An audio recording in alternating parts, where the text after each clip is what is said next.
Santidade. Para alguns, uma realidade que foi possível apenas na vida de grandes homens na igreja, como São Vicente de Paulo, São Francisco de Assis, Santo Antônio de Pádua, entre tantos outros. Assim também como na vida de muitas mulheres de Deus, como Santa Teresa d'Ávila, Santa Teresinha do Menino Jesus e a mais recente, Madre Teresa de Calcutá. Mas, meus irmãos, a verdade é que a santidade é um desejo do coração de Deus para todos os homens, para todos os seus filhos, sem exceção. Para mim e para você que está vendo este vídeo agora. A primeira coisa que nós precisamos compreender, entender, colocar no nosso coração é que o nosso Deus é 100% santo. E por isso ele não compactua com as trevas, não compactua com o pecado, com a injustiça, com o mal. A primeira carta de São João, no capítulo 1, no verso 5, está escrito: Deus é luz e nele não habita trevas alguma. A palavra diz em Isaías, no capítulo 6, no versículo 3, que os anjos proclamam sem cessar diante do trono de Deus: Santo, Santo, Santo é o Senhor do universo. A terra inteira proclama a vossa glória. A palavra diz também em Apocalipse, no capítulo 4, no versículo de número 8, Santo, Santo, Santo é o Senhor nosso Deus. Jó, no capítulo 34, no versículo 10, está escrito o quê? Longe de Deus a injustiça, longe do Todo-Poderoso a iniquidade, o pecado. Em Lucas, no capítulo 4, no versículo 34, até os demônios reconhecem a santidade de Deus, a santidade de Jesus, quando ele olha para Jesus e diz o quê? Sei que és o Santo de Deus. Meus irmãos, e se Jesus era filho de Deus, mesmo sendo 100% humano, ele era 100% Deus, e sendo 100% Deus, ele era 100% santo. Ao contrário de muitas mentiras que vêm sendo proclamadas atualmente, de que Jesus teve casos com mulheres, de que Jesus não foi o que disse, que Jesus era pecador, isso é uma mentira diabólica, irmãos. A própria mulher de Pilatos reconheceu a justiça de Jesus quando em Mateus 27:19 declarou ao seu marido: nada faças a esse justo. Você lembra do ladrão na cruz repreendendo o outro, dizendo: este homem não fez mal algum, ele não cometeu crime, nós somos merecedores deste castigo, ele não. Hebreus, do capítulo 4, no versículo 15, está escrito que ele passou pelas mesmas provações que nós, com exceção do pecado. E se nós também somos filhos de Deus, meus irmãos, nós precisamos buscar a santidade, nós precisamos também ser santo. Não diz por aí que filho de peixe, peixe é, mas você pode olhar para mim e dizer: Sidney, santidade é algo muito elevado, eu sou pecador, eu sou frágil, eu sou limitado, imperfeito. Meus irmãos, a palavra diz realmente que nós somos pecadores. Diz Eclesiastes 7:20, não há homem sobre a face da terra que faça o bem sem pecar. Romanos 3:23 vai dizer o quê? Todos pecaram. Se você já leu o Salmo 50, você vai ver Davi dizendo o quê? Eu já nasci no pecado e o pecado está sempre diante de mim. E além de pecadores, ainda há um fator agravante nisso tudo. Nós estamos no mundo dominado pelo maligno, onde o pecado, onde a tentação está ao nosso redor. Mas a grande diferença nossa dentro de toda essa realidade é que nós não podemos nos conformar com a nossa natureza pecadora, com a nossa natureza inclinada para o mal, e não podemos nos conformar com este mundo. Romanos 12:2 vai dizer: não vos conformeis com este mundo, mas transformai-vos pela renovação da vossa mente. Primeira carta de São João, no capítulo 2, no versículo 15, vai dizer: não ameis o mundo, nem as coisas do mundo, porque quem ama o mundo, não está nele o amor do Pai. Jesus disse pela boca de São Tiago também na sua carta: quem é amigo do mundo se torna inimigo de Deus. E Jesus, orando ao Pai pelos seus discípulos e por nós também, João 17:15, disse o quê? Pai, eu não peço que os tire do mundo, eu peço que os livre do maligno. E assim também nós rezamos no Pai Nosso: não nos deixei cair em tentação. Nós podemos até estar nesse mundo, mas nós não podemos nos contaminar com as coisas do mundo. A palavra santo deriva da palavra kadosh, kadosh significa separado, consagrado. Nós estamos nesse mundo, mas nós somos consagrados a Deus.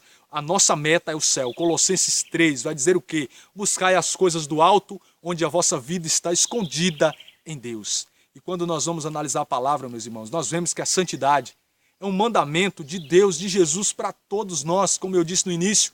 Levítico 19, versículo 2, vai estar escrito: dirás, Moisés, a toda a Assembleia de Israel, sede santo como vosso Deus é santo. A palavra diz em 1 Tessalonicenses 4:3, essa é a vontade de Deus a vosso respeito, a vossa santificação. 1 Pedro capítulo 1, versículo 15 vai dizer o quê?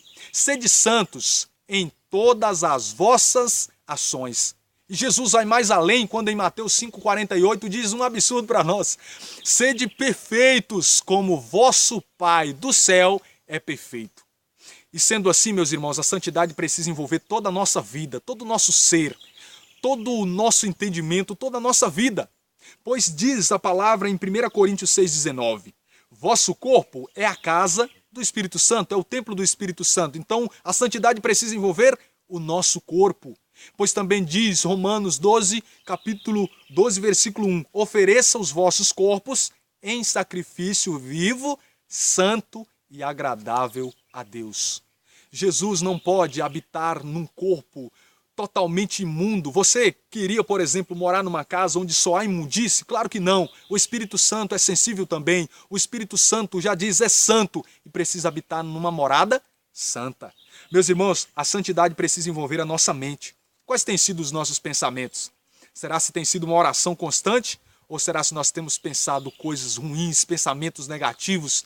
Será se nosso pensamento tem sido contaminado pelo maligno?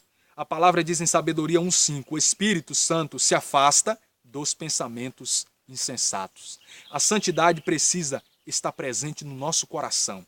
A palavra diz em Provérbios 4:23, guarda o teu coração, porque dele brotam as fontes da vida. Será se eu tenho guardado amor, paixão pelo Senhor, misericórdia? Ou será se eu tenho guardado rancor, ressentimento, ódio, vingança? Será se eu tenho sido no meu coração vida ou morte? Meus irmãos, depois nós precisamos entender que a santidade precisa estar presente nos nossos ouvidos. Isaías 50, no versículo 4, na parte B do versículo está escrito, cada manhã ele desperta os meus ouvidos, como ouvidos de discípulo. Meus irmãos, será se eu tenho ouvido a voz de Deus, as coisas de Deus, coisas que me edificam, que edificam o meu espírito? Ou será se eu tenho ouvido coisas negativas? Será se eu tenho ouvido mentiras? Aquilo que nos edifica, aquilo que nos faz crescer, aquilo que é a palavra de Deus, precisa entrar no nosso ouvido e descer para o nosso coração. Mas aquilo que não nos edifica, não nos faz crescer, precisa entrar aqui e sair aqui.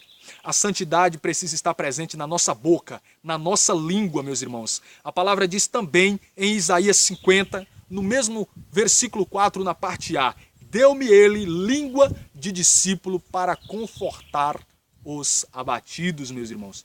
Meus irmãos, assim também Davi declara no Salmo 50, no verso 17, até uma oração, abre, Senhor, os meus lábios, e a minha boca proclamará os vossos louvores. Meus irmãos, olha o que diz sobre a língua, sobre a nossa boca, a palavra, em São Tiago, no capítulo de número 3.